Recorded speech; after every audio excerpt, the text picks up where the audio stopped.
guest of the day, Dr. H.G. Manjunath Kumar, Deputy Director of Homeopathy, Department of Ayush, Government of Karnataka, Assistant Administrator Father Rohan Dias, Dr. Prabhu Kiran, the Principal, Dr. Vilma Mira D'Souza, the Vice Principal, Dr. Girish Navada, MS, Dr. Ranjan Brito, the Coordinator, the faculty, staff, the graduates, parents, students, and fathers here, for the Rudolph, for the Sylvester, for the J.B. Krasta, and the family members of Dr. Manjunath, and my dear friends, especially this day is a day of great joy. For us Christians, this day we celebrate the feast of the Transfiguration of the Lord.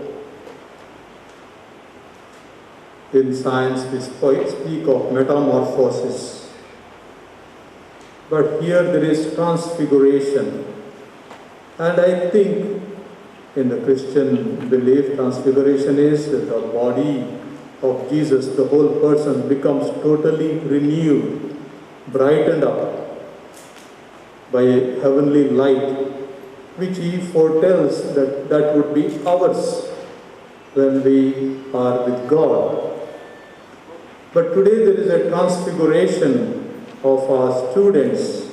100 undergraduates have become doctors, and another 27 postgraduates are awarded with the MD degree. Then we have 7 BHMS rank holders, 14 MD rank holders of the 2017-18 batch, and 1 gold medalist. And we have another 25 students for their outstanding achievements. It is indeed a transfiguration. Till now, you could not put a prefix, doctor, and a suffix at the end of your particular degree, with your name. Today there is a head and a tail extra added to you, but that would indicate also not only your learning, your knowledge, but something more, that you are there as transfigured persons for the society to serve. Homeopathy, with its philosophy, like cures like, is among us for the past 140 years or so. And it has been healing people and bringing health and wholeness. I too remember of having had the cure through homeopathy when I had long standing allergies, constant colds, and homeopathy came to my rescue. Of course, I had to do the therapy for some 6 months. Father Mullers at Deralakatte has been in the news in the past few months because of the COVID care center, where the people have been taken in here, and they are given the quarantine facility. And for many it has become a home away from home, when they did not have sufficient place for their home quarantine. Father Mullers here at Deralakatte took care of them. We decided at Father Mullers there at Kankanadi that we should make some facility for the poorest of the poor, people who have small houses, who have nowhere to go, where the family will be exposed to greater dangers if the infected persons or the persons who are convalescing, if they don't have sufficient space. Then we found a ready place here. And of course, irrespective of religion and any other belief system. We have catered to the needs of the people, and more than 140 patients have received the care and all have gone home. Not to the eternal home, to their own home. That shows that they are taken care of so well. Their immunity is built up by homeopathy and other medication here, especially with the love and care and affection shown here. Doctors, you make your oath. You have made it just now of protecting life, of treating the ill person to the best of your ability, to preserve the patient's privacy, and to teach the secrets of medicine to the next generation. Dr. Manjunath has given wonderful advice that we have powerful instruments in your hands, and that you have to sharpen these instruments through research continuously. But the real sharpening comes about when you practice it every day and make yourselves available to the needy patients. And everything should be done at the interest of the patient, certainly, not with the interest of money, he advised us.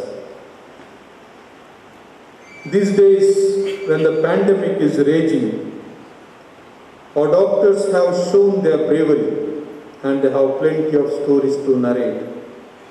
Many have learned good lessons from the lives of the patients themselves, and their own patients have become their teachers. Many have risked their lives to protect the people from the life-threatening dangers. Medical practice is filled with great paradoxes, certainly. On the one hand, it is a wonderful profession that provides the practitioner with enormous satisfaction. Physicians practice even unto old age, and they wouldn't give up this practice. And even if they have to do it, they would do it with great reluctance. The other side of this paradox is that medicine is a profession intermingled with tragedy. Sometimes you see tragedy and pain and helplessness every day. Men and women come to you with illness and injury, trauma, and one might expect that the weight of this suffering world would fall on your shoulders and will grind you to dust. But then, at the end of the day, you are not really ground to dust, but you are transfigured, reshaped. You go home every day renewed with a new experience.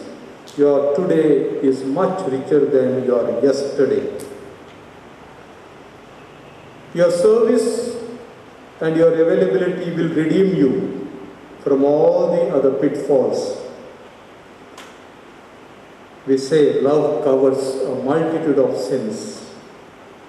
Love and affection, care that we show towards the patients, and this is very unique to homeopathy, to spend hours and hours together, at least in the beginning, to know the holistic reality, the whole reality.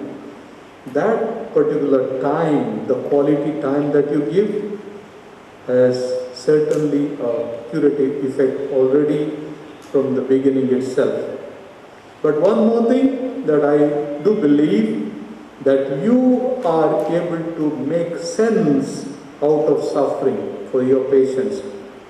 And you teach the patients to learn from suffering, that to tell them to have confidence that the healing power is within them, that what you give is a small dose just to activate what is already within you. So naturally, not only you heal the person physically, psychologically, but also spiritually, to have self-confidence and trust in God. I like the speech the student gave here in a response, mentioning the grace of God, the gift of God. God is at work in each one of us because we are His beloved sons and daughters. We are His handiwork. And naturally, even our suffering has a meaning, and He wouldn't just let us fall into pieces. He will keep us together, everything, whole and integral. And this grace will accompany you always. What patients need from our physicians is very often not so much the procedure and the medication. Well, that is needed. But something more. In general medical evaluation, we know 90% of the patients want reassurance, a word of consolation and comfort. And if something more happens of a tragedy, a condolence, also a word of condolence, that your heart beats for them and with them. Therefore, as doctors, listen carefully to what they say and what they don't say. Many of the patients do not know how to say it, and you have to listen to them at their depth to know their real heartbeat which speaks to you. You know your patients, their illnesses, their fears, their anxieties, their worries.